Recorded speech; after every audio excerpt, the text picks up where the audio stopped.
I get just choked up just thinking about how terrifying it was.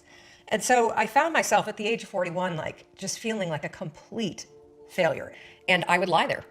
And I would think about the lien on the house, and I would think about the bankruptcy that we were facing.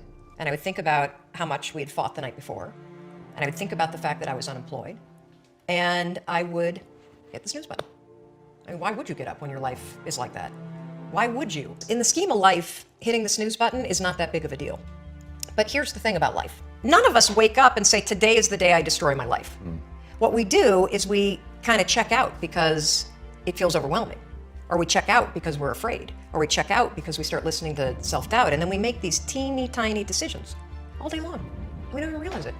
Decision to not get up on time, a decision to not eat the right thing, a decision to snap at your kids, a decision to not speak in a meeting, a decision to not look for a job, a decision to not deal with your finances, a decision to not call your parents, like whatever it is. All day long, these tiny decisions that take you so far off track. And then you wake up like I did and you look at your life and you think, how the hell did I get here? And I was about to turn off the TV, and there on the TV, there was this rocket launching, and I thought, oh my gosh, that is it. I am gonna launch myself out of bed like a rocket ship, like NASA right here had launched me out of that bed. And I'm gonna move so fast that I don't think. I'm gonna beat my brain. The next morning, the alarm goes off, and I pretended NASA was there. It's the stupidest story. I literally went 5, 4, 3, 2, 1. I counted out loud, and then I stood up. And I'll never forget standing there in my bedroom. It was dark, it was cold, it was winter in Boston. And for the first time in 3 months, I had beaten my habit of hitting the snooze button. I couldn't believe it, and I thought, wait a minute. Counting backwards? That is the dumbest thing I've ever heard in my entire life. Well, the next morning I used it again, and it worked. The next morning I used it again, and it worked. The next morning I used it again, and it worked. And then I started to notice something really interesting. You have about a 5-second window in which you can move from idea to action before your brain kicks into full gear and sabotages any change in behavior. Because remember, your brain is wired to stop you from doing things that are uncomfortable or uncertain or scary.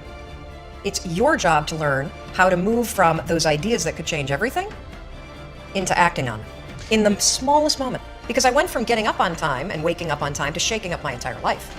Because when you understand the power of a 5-second decision, and you understand that you always have a choice to go from autopilot to decision maker, everything in your life will change. You will be a different negotiator, you will be different in sales, you will be unstoppable in the gym, because you will realize the amount of garbage that you put in the way of your hopes, of your dreams, of your potential, of your confidence, of your courage.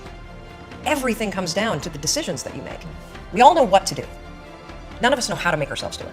So the single most profound use of the 5-second rule is mind control. You can actually use one stupid little trick to push yourself to grab it. I wanted to change my life.